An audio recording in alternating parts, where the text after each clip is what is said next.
Good morning, everyone, and thank you for joining us this morning. I'm delighted to be hosting this webinar and not actually be having to present it myself. That's why I'm quite so delighted. I am joined today by Nick Heath, who is a very well experienced ADI himself. Nearly, look at your bio, Nick, don't want to make you feel older, but nearly 20 years in the driving seat of an ADI business now for you. Yeah. It's 20 years in July next year, it'll be. Brilliant.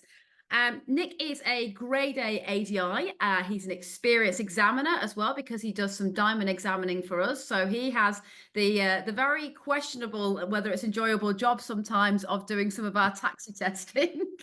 And he comes from Cheshire, North Staffordshire area. But as more of you join us, I'll also let Nick say a little bit about himself as he starts the webinar itself. Nick, you're a very popular guy today. We've already got 105 people joining us for this particular webinar.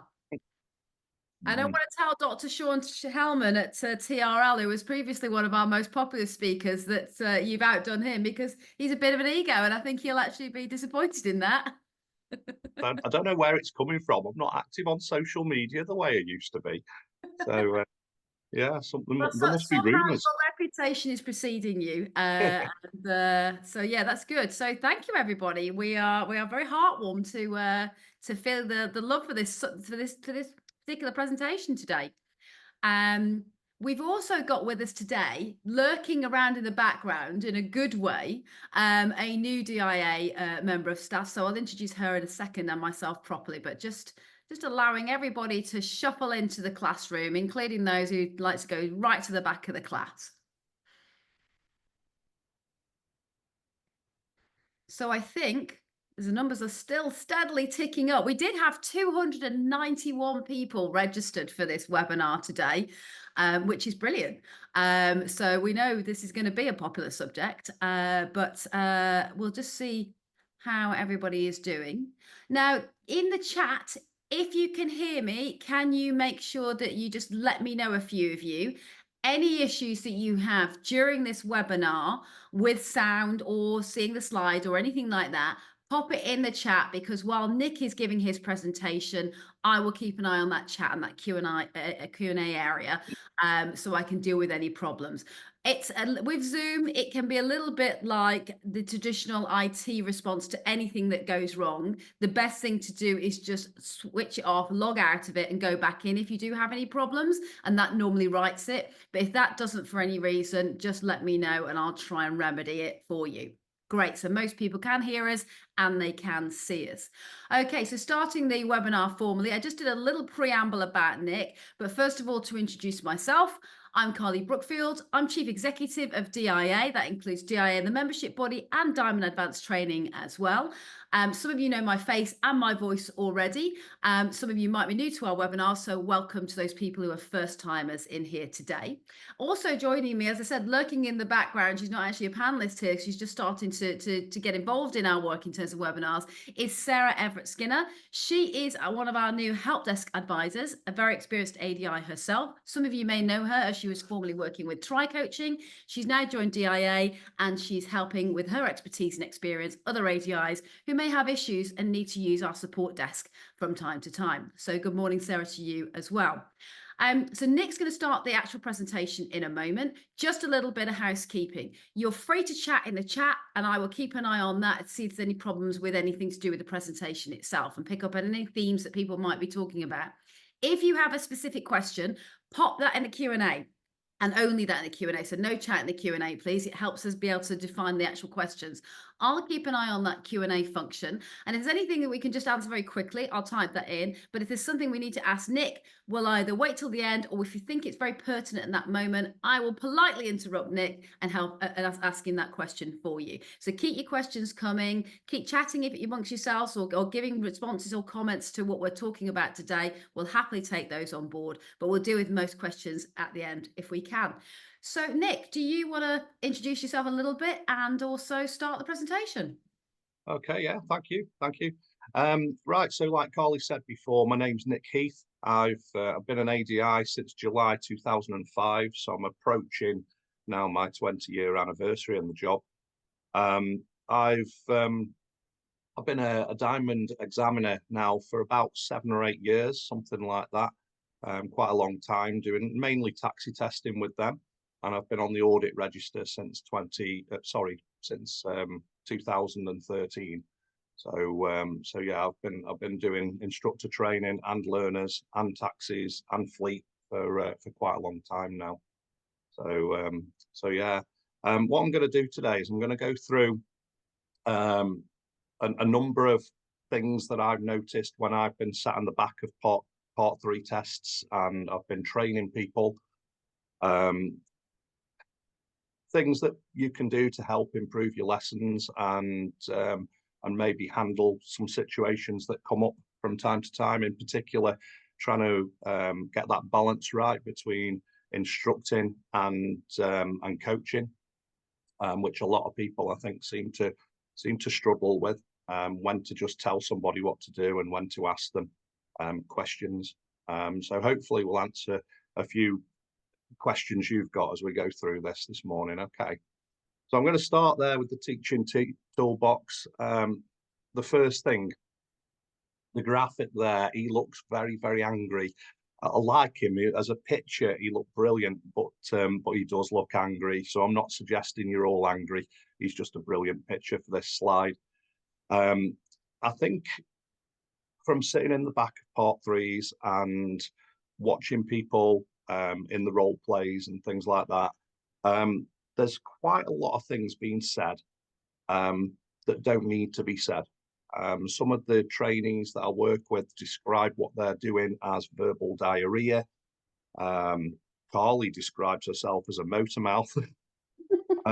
Yeah, it's you know, I think a lot of us do talk a lot, and it's worth thinking about what the purpose is of our talking and what the purpose of our words are. So I've just got a number of things on this slide that I think just observing people. These are some of the motivations for opening our mouths in our lessons. If I'm not talking, you're not learning. Something that's sort of ingrained to you based on how you were taught to drive years ago, maybe, that as a driving instructor, you must always be trying to push information into the pupil. I think you can tell if you observe your pupils carefully that some of them are suffering from information overload. And sometimes if we're just a bit quieter at times, like that, the information actually goes in more easily. But let's look at other reasons. I want to praise or encourage. Now, there's nothing wrong with that, nothing wrong at all. And I do tend to think that the more you praise and encourage people, the better learning experience it is for your learner. The problem is we tend to follow it up, don't we? We tend to say, well done for checking the blind spot, but you could do with looking further back. You know, well done for stopping at that red traffic light, but you did leave it a bit late to brake. So there's always an improvement there, you see. And we've got to ask ourselves, what's the reason for mentioning that improvement? I want perfection. That's probably the reason, isn't it? If the pupil isn't driving as an exact mirror image of ourselves, then quite often, you know, we feel the need to offer that advice to try and get them to do so. I want to help fix a problem. Now, obviously, this is an important part of our job, isn't it? If the pupil isn't doing things right, then obviously they stand a risk of failing their driving test. But also there's a risk of you know, being involved in crashes and getting points on their licenses and stuff like that in the future as well. So it's important that we deal with problems. That's a good reason for talking, isn't it? I want to cover the GDE matrix in full. Now, I suppose there's quite a lot of people here today who know about the GDE matrix. But for anybody who doesn't know, in a nutshell, if you think about any car crash taking place, if you think about reasons why that may have taken place, complete speculation without viewing any evidence or anything like that, then you end up with loads of reasons. And I've sat in a meeting with driving instructors doing this, where we spent 2 or 3 hours brainstorming reasons why the crashes may have taken place, and everything written down on a post-it note. And those reasons can be put into 4 different areas. It's a loss of control. It's not understanding the rules of the road. It's the personality of the driver involved, or the reason why they're driving. And if you're in a room and you think about sticking those post-it notes to each of the 4 walls, and you nominate a wall for personality and a wall for control, then you notice that most of the post-it notes go into the wall that is collecting notes for personality, and the wall that collects notes for the reason why they're driving, the context. And that's basically the goals for driver education matrix in a nutshell. The driving test, of course, focuses on control and rules of the road, and they aren't the major reasons for the crashes taking place. If you were to do that exercise in a room full of ADIs, you'd notice that probably 90% of the post-it notes end up in personality and context. So it's important that we have conversations about how our personality and our reasons for being in the car affect our decision making on our behavior in the car. So that is a good reason for talking to a pupil. I want to check knowledge. Again, another good reason for talking to a pupil. I want to show my expertise. Now, I must admit, it does feel like some people, when I'm training, feel like they have to be the expert in the car. One of my pupils years ago said to me after a parallel park, he said, "How did I do?" And I said, "Before I tell you, what do you think?" And he said, "Well, I thought it was a good maneuver. You know, I saw him bite his lip and think about it for a while." And then I said to him, "The only thing I can think of," because he asked my opinion, "is that the wheels were still sticking out at the end. So if you can straighten them up, then that'll make it a really, really perfect maneuver." I said, "But I've got to be honest, an examiner would have been okay with that maneuver." And he thought again. I saw him bite his lip again, and I could tell he was thinking about something. He said, "Can I ask a question?" And I said, "Yeah." He said, the highway code tells me if I'm on a hill, I should turn my wheels to face the curb. So then they'll stick out." He said, "So if I do a parallel park on my test, do I want my wheels sticking out and aimed towards the curb or not?" And I've got to say that that's a brilliant question. It's the best question a pupil has ever asked me in the car. And my answer to it was that he should just use his common sense. If it's a very steep hill, then he should leave his wheels sticking into the curb. And if it's just a mediocre hill, don't worry too much, because the examiners are not really thinking on that level. And you know, the majority of driving instructors I've shared that story with, they tend to think that Joe, the pupil I'm talking about, was being cocky, that he was trying to undermine me in some way by asking a question it was difficult to answer. And that's a shame, I think. What I thought when he did that with me was actually that it'd be nice if all pupils read the highway code that carefully. So I was happy to just give him a bit of a win there and say, "Look, that's a great question, that, and I haven't got an answer to it." The final one on this slide, I want to deepen understanding. Another good reason, I think, to talk to your pupils about what's going on the road around them. Typical things like yellow box junctions, for example. There's lots of them that think they're not allowed to stop in them. So what happens if something does happen that requires us to stop, like someone walks into the road or something like that? If that happens on test, how would the examiner respond to it?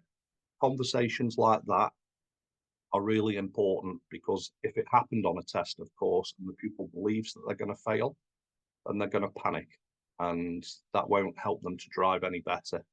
So conversations about deepening understanding are good ones to have. So now we've got a number of reasons why people might be talking to their pupils on test, on lessons. Let's look at how we can try and address it. If we're looking for perfection or fixing a problem, I think it's worth setting out what defines a fault. The DVSA, they spend a lot of time, the majority of their training for examiners is defining faults. And this little slide I've got here now helps to make it explain it in a nice clear way to illustrate it. And yeah, hopefully it'll be clearer to some of the less experienced instructors maybe. I start with this ruler. Now, there is no scoring system for faults that the DVSA use, but if you have one in your head, then it helps you to get your head around what defines faults and what they're doing when you witness their tests. As they observe the pupils driving, they've got in their head what's known as a defined outcome. It's basically how the driver, if the driver is driving in the same way that you would drive. So it should be without risk, smooth and compliant with the highway code, basically. And if we're driving to Part 2 standard and the examiner's driving to Part 2 standard, then the pupils mirroring that by and large, then there's no faults to record, is there? And that means that the driver is driving in alignment with the defined outcome. So the examiner is basically planning what's going to happen. You know, red traffic light up ahead, they expect the pupil to check their mirrors and stop at the line in good time, for example. And of course, most of the time they will. But when they deviate, that's when we start talking about faults. And basically, if the defined outcome is at 0 on that ruler, you can go all the way to 10. And one of the problems that we have when we're discussing outcomes of tests with learner drivers is that if we weren't there to see them, then some of these faults as defined by the learner can make it sound like the examiner was harsh. But let's put some of the more graphics onto this ruler. Basically, if you only deviate a little bit from the defined outcome, then there's less risk there. The examiner might not feel there's a fault needed to be marked at all. As you deviate more from the defined outcome, though, then there's more risk. And at the top end, there's actual danger being caused by your driving. And at the top end as well, breaches of the highway code are taking place. And it simplifies it quite a lot, but this is basically how driving examiners are thinking on test. Oh, where's the next? There we go. So that's basically how they would consider whether faults need to be marked or not. So we've got not worthy faults at one end where the pupil may be, I don't know, checking their mirrors a little bit later than we would, or it's still in good time, so therefore it's not worthy of putting down as a fault. We've then got the driver faults, which covers a range.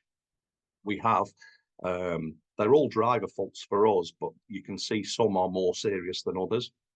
And on the ruler illustration there, if you had a driver fault that scored 7 out of 10 there, if you did that a couple of times, it might then be upgraded to a serious fault. Or if it's only scoring 1 or 2 on the scale, then it's less serious, and that's when you might get 4 or 5 faults for the same reason and still be okay. Serious faults, of course, where people have to change speed or direction, and dangerous faults where the other drivers have to perform emergency stops, basically. So the examiner always starts at the lower end of the scale, and if they're seeing a fault develop, they'll let it develop. But when it gets to serious, that's when they go in with the brakes, and that's when very few of your faults turn out to be dangerous because they intervene before then.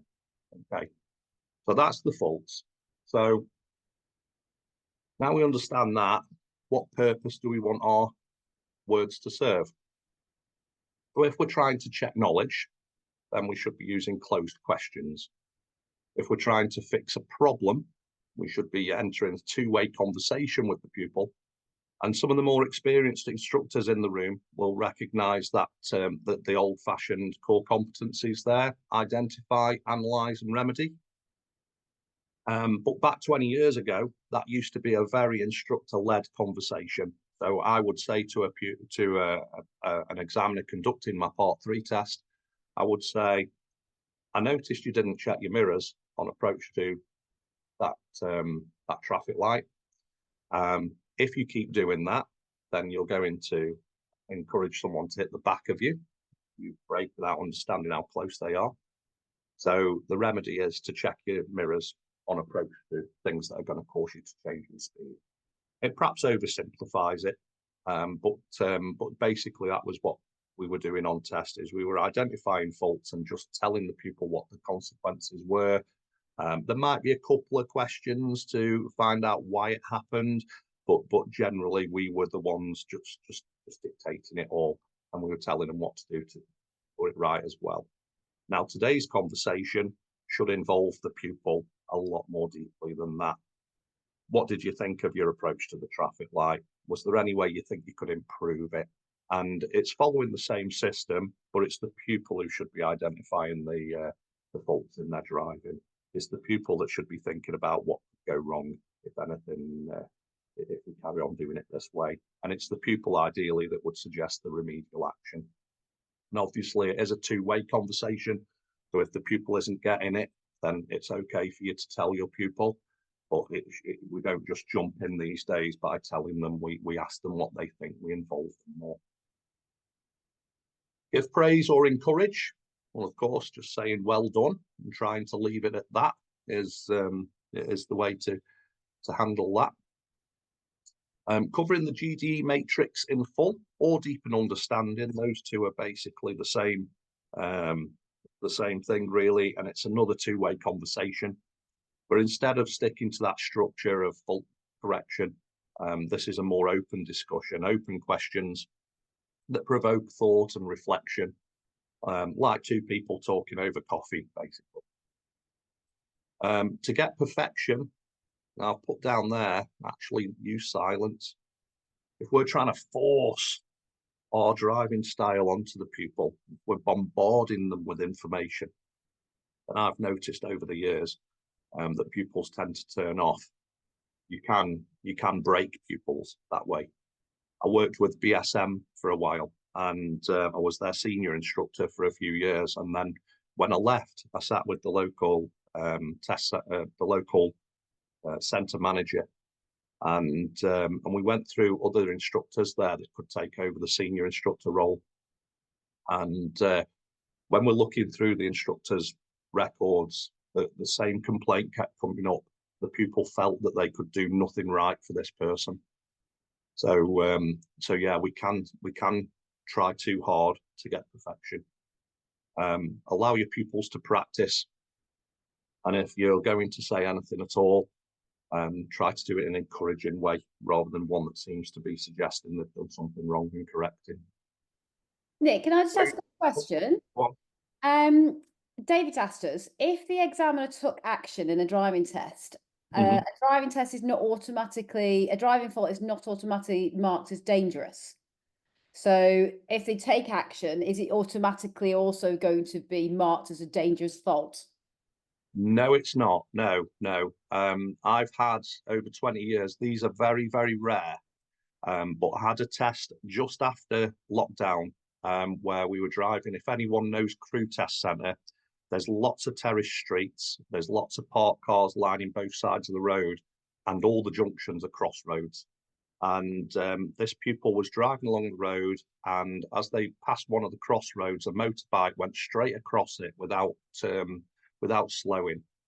So the pupil's got the major road, the motorbike's on a minor road, and he just shot out without looking at all. And the examiner stopped the car, and we stopped literally 6 inches from hitting this motorcyclist. And there was no fault recorded for that at all. And the reason no fault was recorded, the examiner, I think, was explaining it to me rather than the pupil. The reason there was no fault recorded is that there was no time to let the pupil do it on their own. And as the examiner braked, they were still watching the pupil, and the pupil was performing an emergency stop, but they only had 6 inches of grace. So there wasn't time for any hesitation by the examiner. So there's an example of a pupil driving, and the examiners felt they've done nothing wrong. Something's happened that's caused the examiner to take action, and no fault recorded at all. So it would normally be a serious fault, but not always. So yes, it's not automatically a serious fault if people use the dual controls, but it normally would. I hope that answers your question, David. Yeah, so to where were we? We're on perfection, weren't we? So if we're looking to show our expertise, the way to do that is, I think you should always be able to justify what you're doing, or what you're saying to the pupil, um, for reasons of it being safe, compliant with the rules, or I like to use that phrase, the path of least resistance. You know, if you're going to give way to somebody, for example, it should be to solve a problem, really. And I think if the pupil can see why you would do it your way, then that's how we demonstrate expertise. If we end up in a situation where we're arguing over whether it's tomatoes or tomatoes, and the pupil can't see really what's wrong with the way they were doing it, other than the fact that it isn't what you would do, then that's when it goes the other way. We're starting to really just appear to be argumentative there, rather than showing expertise. So again, that's a situation where it's better to remain silent than to speak about tiny little details in the wrong way. And finally there, ensuring that learning is taking place, all of the above. So your lesson should be constantly adapting to suit what's going on the road, and to see what the pupil is saying to you, and what their body language is saying. So you'd be using a number of those different techniques when you're speaking to them, throughout the course of an hour or whatever. So let's look at questions. Now, there's lots of different types of question available. We've got loads of them if you study them. There are 3 basically big pigeonholes, I think, that we can put our questions into: open questions, closed questions, and leading questions. Open questions feature no right or wrong answers. You're generally talking to somebody about their thoughts and opinions. We would use those questions when we're trying to encourage reflective learning, teaching from the known to the unknown. So if you feel that somebody is capable of looking at a similar situation and drawing lessons from that to a current situation, and provoking thought. So talk about that. It's great. We wouldn't use it when the pupil is concentrating. The use of open questions whilst the pupil is driving is something that you should either never do, or you should do it very, very carefully, because it distracts people. And if you're thinking about your standards check and your part 3 tests, think about that risk management box. People who have asked open questions when hazards are developing in front of them, and things are becoming more and more risky, that's where a lot of them have gone wrong. So open questions are good. They're safest if they're asked at the side of the road, but they shouldn't be used with pupils that are confused and not understanding what to do, or on the move when the situation is becoming hazardous. Closed questions are the questions that have got right and wrong answers. Now, some people that talk about these questions, they say that there's only one correct answer. I disagree. If I ask you what we should do at a red traffic light, for example, you might say that we're going to stop. Someone else might say we're going to stop at the line. Someone else might say we're going to check our mirrors and then stop. And all those people are correct. There's no point in arguing over it. So we can have multiple correct answers. We would use them when we want to check and assess existing knowledge. And we would also use them to check that a pupil is planning to do the correct thing on approach to a situation. So, for example, you know, if you've got a pelican crossing ahead of you and the lights are flashing amber, if you said to a pupil, what does the flashing amber light mean? And the pupil said they need to stop at it, then of course you know that they're not planning to do the right thing. And you know that the knowledge is applied. So these questions can be used on the move. And if they're well timed, it allows you, of course, to correct that understanding before you get to this flashing amber light. But we wouldn't use them when a pupil needs fully guided instruction, so very new pupils. And we wouldn't use them with pupils who don't agree to it either. And the reason for that is that, you know, although a pupil appears to be doing things correctly under guided instruction, you don't know what their level of confidence is unless they tell you. So if you just start using closed questions and they're relying on those instructions, then of course something bad will happen. Closed questions would also not be appropriate if risk is rising. There comes a point where you just have to tell the pupil what to do and then sort it out afterwards as well. So again, thinking about that middle box on the standards check, it's important that we're in control of the lesson at all times. And these questions sometimes can mean we're not in control. So yeah, they're all right if they're well timed, and they're all right if they're used in the right place. But if things are starting to become unsafe, the earlier you go in there with guided instructions to tell your pupil what to do, the better in some ways. The final question on the list there is leading questions. Now these direct attention and call for action. So what are we going to do about that bus? Have you seen the pedestrian at the crossing? That type of thing. They direct the pupil's attention where they may not have been looking in that place naturally. So if you asked an open question, like what can you see up ahead of you, they might talk about the wrong thing. So yeah, leading questions direct their attention. We should be using it when we're approaching hazards that might well develop. So buses in bus stops and, you know, yellow box junctions where there's a queue forming on the other side and things like that. And again, there's a time and place for this. We wouldn't use them, put these questions within experienced pupils, perhaps. But they might prefer us to just point it out, look at the bus stop, that's happening.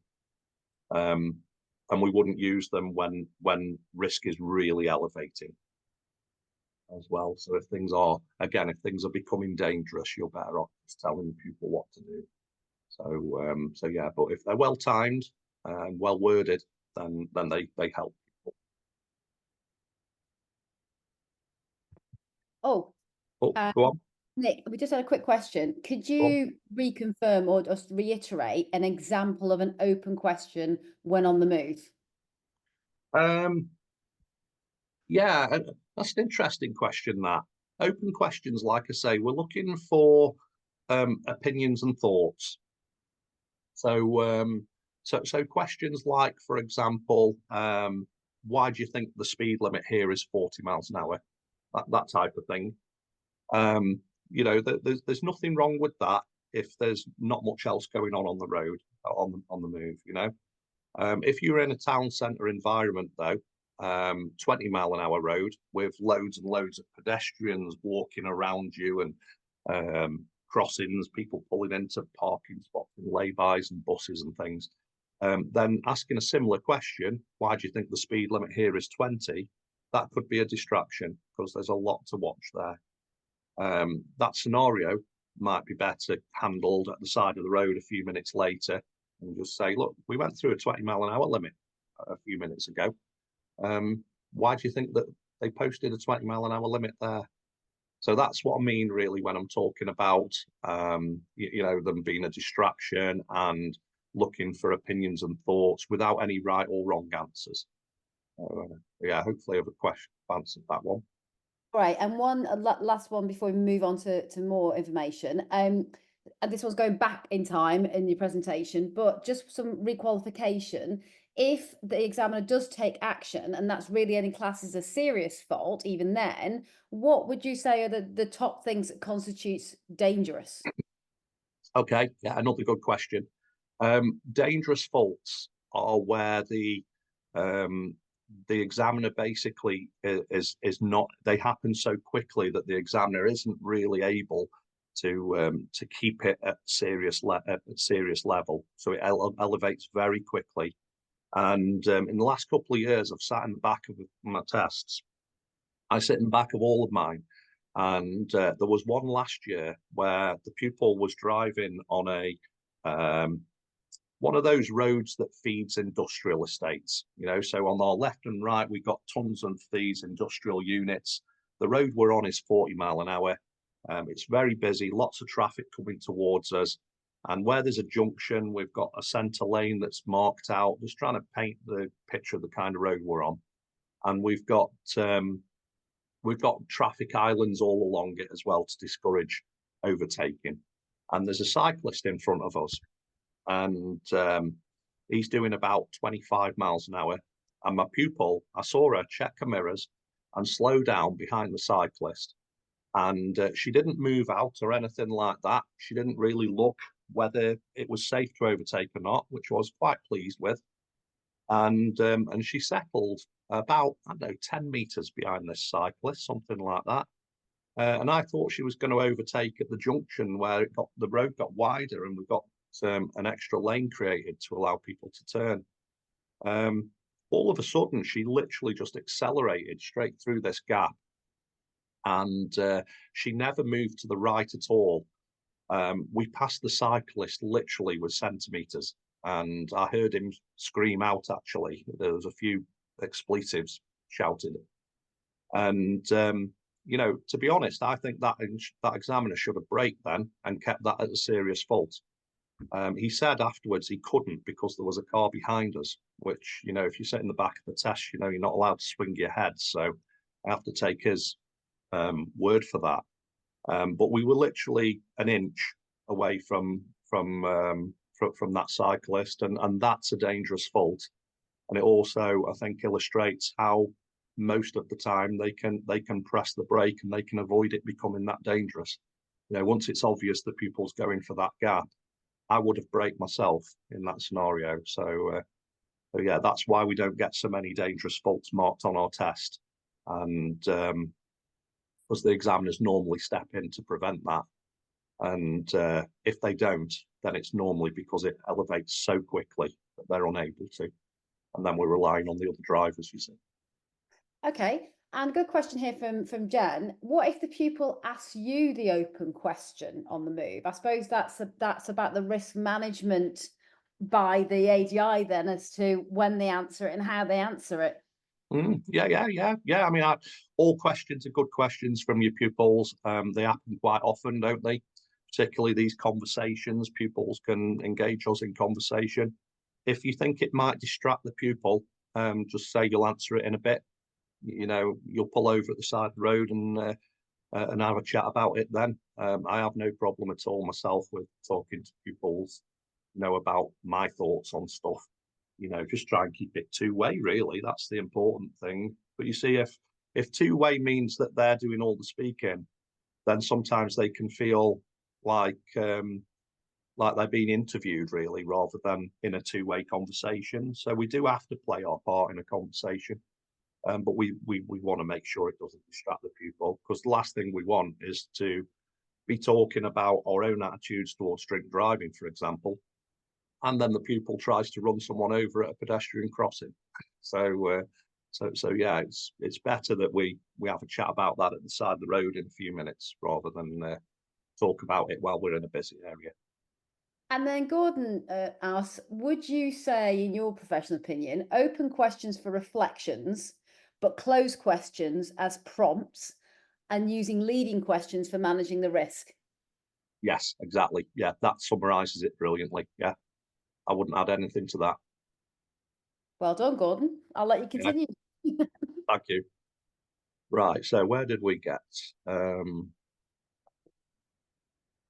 right, so there's a few times in that little list there that we were talking about silence and just letting the pupil do it their own thing, saying well done, and then just you know leaving it at that. So let's look at some of the advantages of silence, because silence is a tool that can be either helpful to us or unhelpful. So let's look at the pros and cons of both. So advantages of silence is that it allows the pupil to concentrate. It gives pupils a rest from being bombarded with information. It increases focus. It avoids distraction, helps learning to take place, better engagement with the pupils when you do speak. If they do feel that they're being bombarded and they're just sitting next to noise, then of course they might genuinely miss something that's important. So, so yeah, lots of advantages there. Generally, the advantage of silence is that it allows the pupil to focus on the task of driving. Disadvantages then can lead to dangerous situations developing. Again, if we look at that middle box in our standards check, part 3 test, risk management, if we say nothing as we approach a situation that's developing into something that's potentially hazardous, then then what we're doing really is we're gambling on whether it's going to be all right or not. We're hoping the pupils can do the right thing. So silence in that scenario is not helpful. It increases risk, can lead to missed learning opportunities. So when earlier we were talking about deepening understanding and the GDE matrix, these subjects require a conversation to take place, and if you just don't have them, then of course there is missed learning opportunities. Can leave people feeling disengaged from the learning process. So again, too much silence can literally make them feel like they're driving on their own without anyone with them. Now that I suppose at times can be helpful, because I suppose it's a bit like that when you're on a driving test and the examiner's just telling you to turn left and right. But too much of it, they are obviously there to learn from us. Creates misunderstanding and can leave a pupil wondering what they're actually paying for. So yeah, we are there to do a job, but I suppose silence should be used at the right time and place. And a lot of it comes back to that first slide. Why am I talking? What's the reason, the purpose behind what I'm saying to you right now? So coaching. Now, if it was a smaller group, we've got 133 people here at the moment. If it's a smaller group, I would ask people to tell me what coaching was. And you know what? I'm thinking that we'd get a lot of different answers. This first one here is a quote from Ian Edwards in his book from 2010, I think it was. Can drivers really teach themselves? We're trying to make the learner both the learner and the teacher, and that sums it up in a nutshell. That's what coaching is basically. Everything else is basically going back to that summary. It allows the learner to own their development plans. It assumes that the coachee has all the knowledge, skills, and experience to attain their goal. Now, that's a bit where sometimes people fall over a bit with coaching. I'm going to show you some slides in a bit with a helicopter on it. And I'm going to ask you a number of questions, which obviously with the group being so big, you can't really answer in person. So they're rhetorical questions. But yeah, that assumption that the coachee has all the knowledge, skills, and experience to attain the goal is the reason why you can't really go in on your first level lesson with open questions and coaching. And we're going to use that helicopter example in a few minutes. Okay. Can take longer than instructing because the pupil has to reflect on the question they're being asked, and they can go down the wrong route as well when we do this. It's based on the GROW model. So what is our goal? What is our current reality? What options have we got? And which one of those options represents the way forward for us? It requires active listening. Right now, for those people who are not so familiar with active listening is what you're doing when you're listening very carefully to what your pupils say and basing your next question on what they say, rather than just queuing it up in your head and then firing it out regardless of what they say. It's not just listening to their words, it's also listening to their tone and having a look at their body language as well. Eye movement, hand movement. I taught a girl, she passed the test earlier this year, actually. I've been teaching this girl for 7 years, horrendous special educational needs, but she has passed the test, which is something I'm really pleased with. And for the first year, she said very little to me, but I knew what she was thinking, because she would hold her hands on her knees and just do a lot of talking with her hands. She would show this real anxiety through her hands when I asked her something that she didn't know the answer to. So I knew not to push if I'd asked her a question. And I could even, if I say to her what happened at that last junction, and I saw her hands move like that, then I could say to her, "You've forgotten what happened at the last junction, haven't you?" And she would nod and say yes. So yeah, active listening is about listening, trying to engage in the whole person that you're talking to, their body language and tone of voice, as well as what the words they say. I just need to move my thing here. Yeah, encourages deeper learning. Yeah, as it says on the tin, really. And relies on open questions. So coaching questions are generally open questions. What happened there? What did you think was the reason for this happening? Is there a way you can think to improve what you're doing? How if you could say you did that perfectly, what would it look like? To do it perfectly. So them types of questions where we can't really answer them. The pupil would be the only one able to answer those questions. Instructing, in contrast, discourages input from the pupil. They just receive information, and some of these comments here are going to make it sound like it's all negative and we shouldn't be using it. As a tool, it's got its time and place. But we're not asking the pupil what they think we should do. We're telling them, you need to do this now, you need to do that next. So in a way, it discourages input from the pupil, whereas coaching encourages it. It's either direct commands or closed prompts,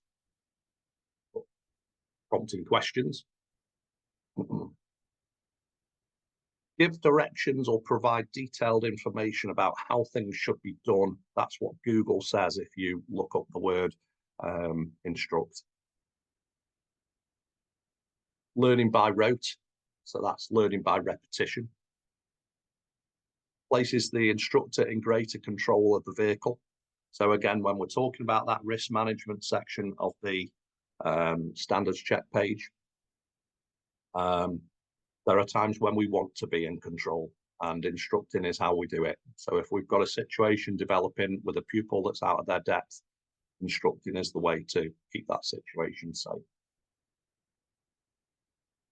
Assumes the person being instructed has no prior knowledge of the subject. Now that's a bit negative, isn't it?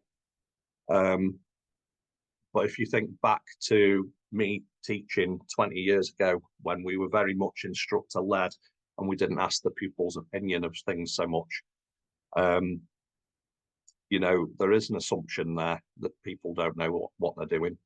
And if you imagine coming into a driving lesson and you've got some experience. I mean, I'll tell you what, just yesterday, I had a pupil driving for me called Sam, and he's just had 2 lessons with me. So we've been driving around housing estates, and he's picked it up pretty well. But I said to him, today we're going to go out on the main roads and just go a bit faster, go through more gears, things like that. And when I do that for the first time with pupils, I tend to focus them on the use of mirrors. And I said to him, do you know anything about the use of mirrors that you've been, based on what you've done with mirrors so far? And he said, yes, I should be checking my mirrors before I change speed and before I change direction. And I should be checking them before signaling. And I said, you know what, that's brilliant. Where did you get that from? Because I think you're the first person to ever say that on this lesson. And he says, I got it from you. You taught me that over the last couple of lessons. And you know what? I've never gone into that detail with him. What he's done is he's watched us. He's looked at his junctions and he's reflected on them, and he's worked it out from there. While he's been at home chilling in his bedroom or something. So when we assume that the pupils got no prior knowledge of the subject, that's not a positive way of going. And if we are just relying on instructing all the time, then of course, people like him can feel a bit bored because he's obviously very engaged in the learning process there. So that's why it's better now, when we ask all these questions about what people know and what they think they need to do, those open questions. That's why it works better. We've got a better engagement with our pupil rather than just bombarding them with information. So advantages and disadvantages of coaching versus instructing. And this isn't really about a contest between the two. It's about picking the right tool for the job. So coaching explores the full GDE matrix, but does take longer. It encourages deeper learning, but assumes the learner has the knowledge required, tucked in there somewhere based on what they've seen previous drivers do when they've been passengers and things. It encourages learner ownership, but can be frustrating for some learners because some of them do come to the car and want to be just told what to do. One of the problems with client-centered learning like this is that we assume the pupil has a target of driving as well as we can drive. And I think for a lot of them, we would be disappointed to hear, I think, that they just want to pass their driving test. And we assume that they want to be great drivers. And actually, a lot of them, that isn't what they would say. They would just say, I want to pass my driving test. On their part, I think maybe they're assuming they'll be good drivers. And it's a shame that it's one of the real challenges of the job, really. If someone hasn't got a target that's up here, if their target is only down here, how do we get them up? And the way we do it really is through coaching. But if a pupil really wants you to just tell them what to do, then that can be frustrating for them. It allows the ADI to target advice accurately. And the reason for that is that you understand what the problem is rather than jumping to a conclusion like we might have done 20 years ago and correcting something that isn't really wrong just because it looked like that was wrong. It can create an unsafe situation if used at the wrong time. But coaching, hopefully, should mean that pupils are focused on continued safe driving after passing their test. Because the reasons that they do what they do, it's their reasons. They came up with the idea, and they can see the pros and cons of doing it that way. Use of speed, for example. If they decide that they're going to drive at a speed that allows them to stop easily, if a crash if something happens, then they're likely to do that post test. In terms of instructing, it's quicker, but learning by rote is superficial learning. It'll basically last as long as the test. Once we pass it, so we'll start the game. It passes information onto the learner, but tends to focus more on the earlier levels, the TGE matrix.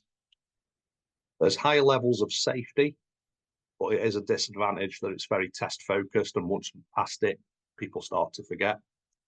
It discourages learner ownership, but the ADI can miss real development needs, and is what the learner is expecting when they first book lessons. So they get into the car expecting us to teach them that way. So here's those questions. You're on your first helicopter lesson.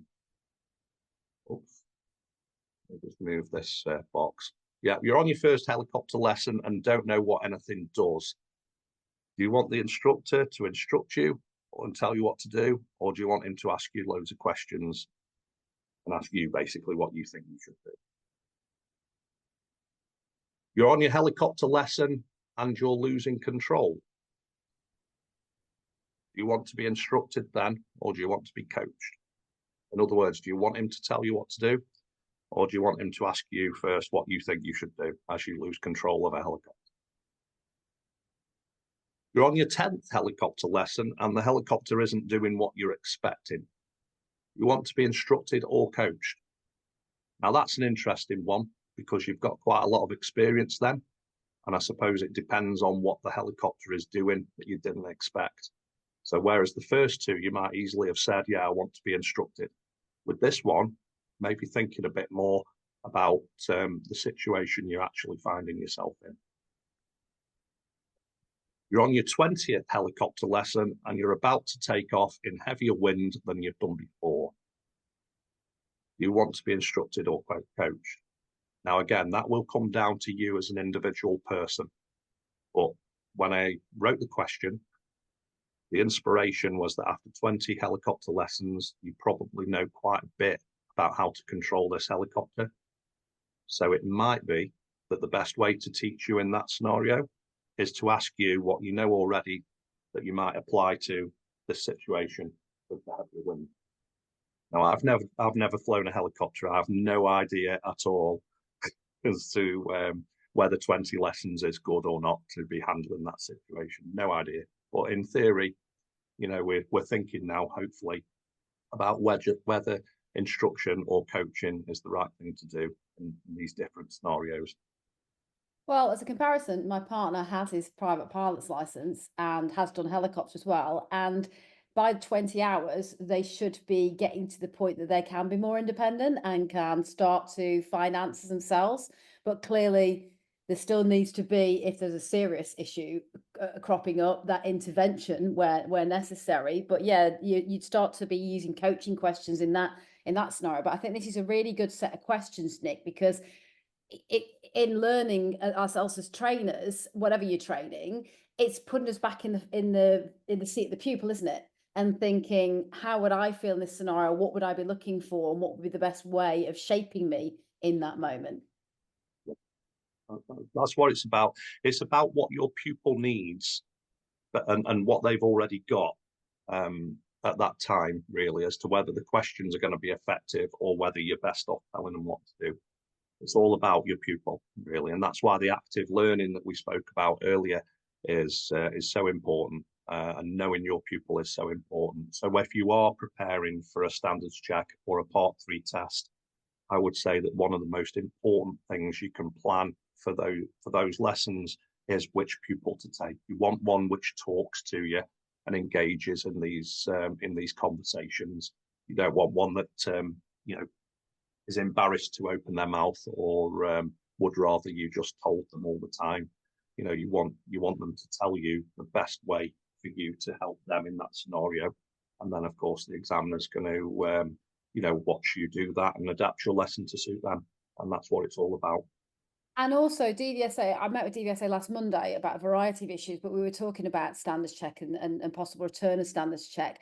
And they were also saying, you know, in terms of guidance for people on standards check, the problem that they see with too many people bringing a full license holder is it doesn't actually give that opportunity to demonstrate your instructional and coaching ability in the combination of those two, because a full license holder is probably going to drive very well and not necessarily be looking for guidance because they're experienced. It's not giving you many opportunities to actually demonstrate how you are developing that person.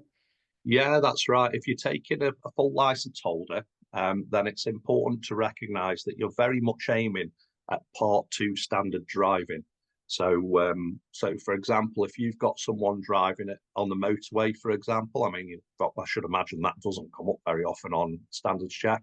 But if they're driving at 65 miles an hour rather than 70, you see, we would be aiming to get them up to 70, rather than just saying, well done for not breaking the speed limit and well done for saving a bit of fuel and that type of thing. You know, you're very much aiming at Part 2 standard if it's an experienced driver, and for that reason, I would recommend not taking one, Yeah. because there's quite a lot of pressure there. That was their advice, and they said that's where people were falling down.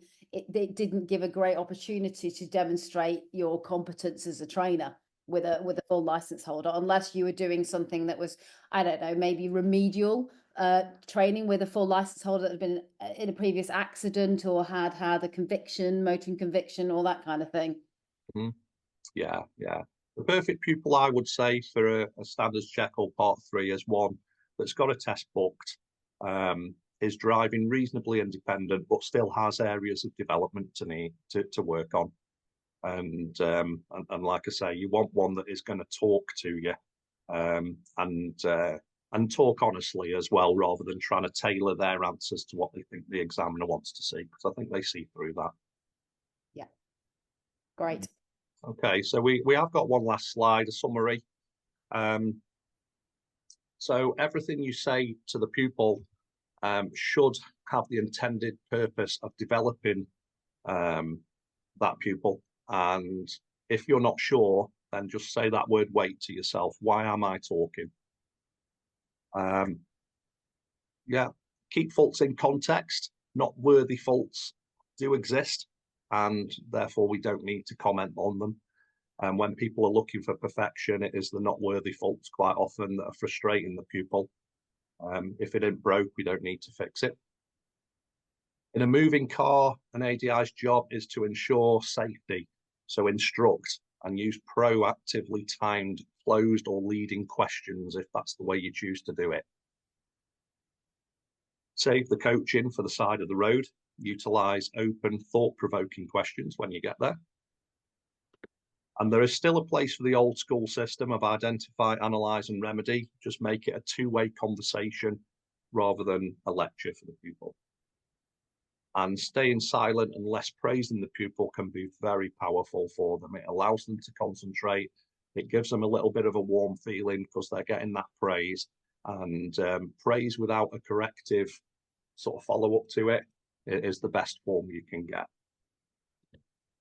And that's it. That's we're done. We got any more questions, Carly? I think what I got a question from somebody about the GDE matrix in terms of a full explanation. But whilst you've been presenting, I have been emailing my team back at base to suggest that we do have a focused webinar on the GDE and revisiting that as well, because we throw it around, those of us who are familiar with it, like we know about it, like everybody knows about it, but actually what we've got to remember, I suppose, is a lot of trainers did not necessarily have the training to begin with that included modern approaches to driver education. Though maybe that's because it was back in the day and people weren't talking about the GDE as much then, or we're talking about audit trainers that not necessarily developing that rounded curriculum of driver education. They're just focused on the part 1, 2, and 3, which we know happens.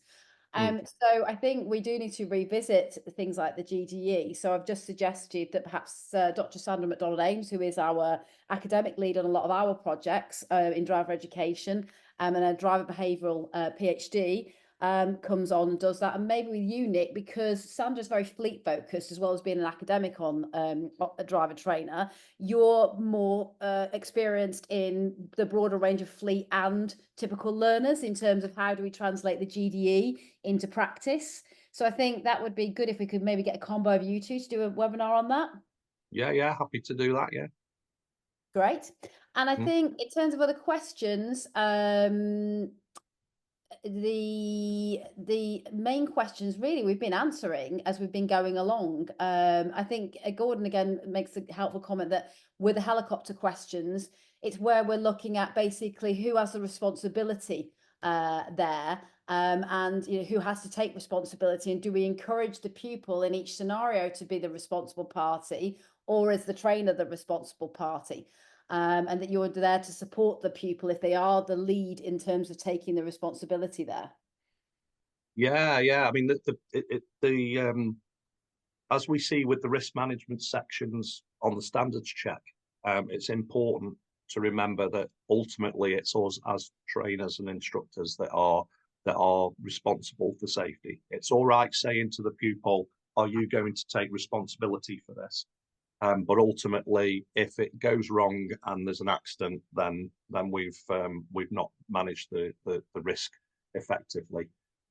So the reason for using the helicopters, of course, is that I should imagine very few people have flown helicopters. I haven't. And if you imagine getting into a helicopter with all those dials and switches and things in front of you, then of course it's easy to imagine what the pupil is going through when they get in a car. As instructors, we probably feel that the cars look very simple to use, but as learner drivers, it's complex and there's loads of buttons and dials, and you wonder what they all do. So yeah, that's the reason for using the helicopters. I think it's a really good one. I mean, even my partner who's done his, when he was 17, he did his PPL in a record time and was joining the RAF at one stage to be a fighter jet pilot. If you saw my partner say, you would laugh at that because I doubt very much he'd ever fit in a fighter jet these days. And I remember him doing his first helicopter lesson, which was a gift. And some of the experience of being in the air and piloting a vehicle in the air came back from that very first session quite unnerved. And I remember him sending me an email about where all of our stuff was for me to look at in case he carked it that day, because even for him, it was a more off-putting and dangerous feeling environment even than piloting a plane was. So I think it's a good scenario. And the other thing I was thinking, and we've been toying with this an idea for a while now, is we have our conference, we have our webinars, we have our classroom sessions. But I'd love to do a day, and we're just trying to find the right venue, which is more skills based, where we actually, and it would be limited numbers for the very reason of getting people in different vehicles, but we have a day on track where we get ADIs to go in different vehicles that they have never driven in themselves before. And they get the feeling again, and it's CPD in itself, this one, of being in the pupil's place and having to take on learning again to be able to operate that vehicle. And I think that's a really good sense of in development, is going back to being a pupil again. And also learning from other instructors in other vehicle classes about techniques that can help in that as well. So that's something I think we'll definitely explore to give people the experience. Sounds good. Sounds good. Yeah. And I think that's it really in terms of other questions. I don't think there's any. One somebody has asked that for thoughts on keeping cheerful and positive, which I suppose is a coaching thing, when a student doesn't want to cancel a test. So coaching them to see that they're not ready yet. Yeah, that's a difficult subject. That is, I must admit, whenever I hear about instructors who have had complaints made to the DVSA about them, it is often to do with us refusing to allow our cars to be used on test. My advice to that is that if you think your pupil isn't going to be ready, introduce the subject as early as possible. If you can talk about putting a test back 3 months before it takes place, then moving it back from, say, February to March now doesn't seem so big a deal. If you're talking about moving it from next week to March, that's when they get very disappointed, and it is a difficult subject to broach. And I guess all you can do really is just there's no point in getting upset with people as they want to take their test. But all you can do is try and show them the reasons why you think it's necessary. And just quickly, I've got two raised hands here, one from our very own Sarah and one from David. Um, I've unmuted you, so you are able to talk apparently. So did you want to ask a question, or was that a hand raised in error? Because we can allow live questions if people want to talk on our webinars. So I have enabled you to talk. Don't feel pressured if it was a hand put up in error, but if you do want to say something, you are welcome to speak. I didn't actually put my hand up intentionally. That was an error. I obviously hit a button that I didn't intend to, but I did have something to say, and I really enjoyed your presentation, Nick. Well, thank you. The only question I have is that it implies that coaching is only useful once knowledge has been gained, and that coaching is about is about tapping into prior knowledge, and that's the only effect of coaching. And I Um, actually dispute that. yeah, I would as well, to be Yeah. honest. It's yeah, I coaching is a brilliant teaching technique. And again, thinking about the helicopters, if you imagine me and you both get into a helicopter and neither of us have flown one before, I can coach you and you will eventually learn to fly that helicopter. And the way we're going to do it is I'm going to say, right, what do we need to do first? You say we need to learn the controls, and I'll say, well, how are we going to learn how the controls work? And basically, you're going to end up eventually, aren't you, trying each control and seeing what effect you get. You see, and then learning can take place that way. But with the helicopter example, of course, we're going to crash a lot of helicopters, and we're going to injure ourselves quite often. So that's I that. disagree with that. Do you not think? No, I think the coaching approach is not about not giving information where necessary, but it is tapping into the thoughts and feelings of the person who is the coachee. Yeah, yeah, But yeah. yeah, I say one way, you say another way, and that's absolutely fine. Thanks, Don't Nick. worry. Thanks, Sarah. David, did you want to ask a question or make a point? Because I've enabled your microphone as well. And William, you've also raised your hand, but you're on mute. So if you did want to ask a question or raise a point, you'll need to take your own microphone off mute. Did you want to ask a question, William? Okay. Can't hear you, but if you want to type it into the chat, that's fine. I think we're kind of over time slightly, but I think it's been a useful run over because there's been lots of information imparted today and lots of useful chat about that I can see in the chat and the Q&A as well. So thank you, Nick. I think this is a subject that we'll probably do again, given the popularity of the webinar and the fact that everybody's comments are that they found it enjoyable and informative. And also, thanks to those of you who attended today, because it's good to see so many of you here, at a time that you're all, overwhelmed with your pupils and trying to get tests and all those other things as well. It's really, heartening that you're able to spend some time on CPD. We'll try and develop as quick as we can another webinar specifically on the GDE as well. So we'll have a look at that. Have a look at in the DIA Academy more widely the other courses that are available. The courses are a little bit longer than just a pure webinar because there's some learning on client-centered learning in those as well. And we'll have a chat with Nick about making some of the slides available after this webinar as well when we actually publish the full video of the webinar itself, which is normally in about 48 hours by the time that we've managed to parse down such a large video file and get it ready for the platform. So just check back in the Academy maybe tomorrow or the day after, and you should see the slides and the actual recording if you've missed anything as well. But again, thanks again, Nick. Thanks again, everybody, for attending, and we'll hopefully catch up with you all soon. Have a good day and stay safe, everyone. Thank you. Bye.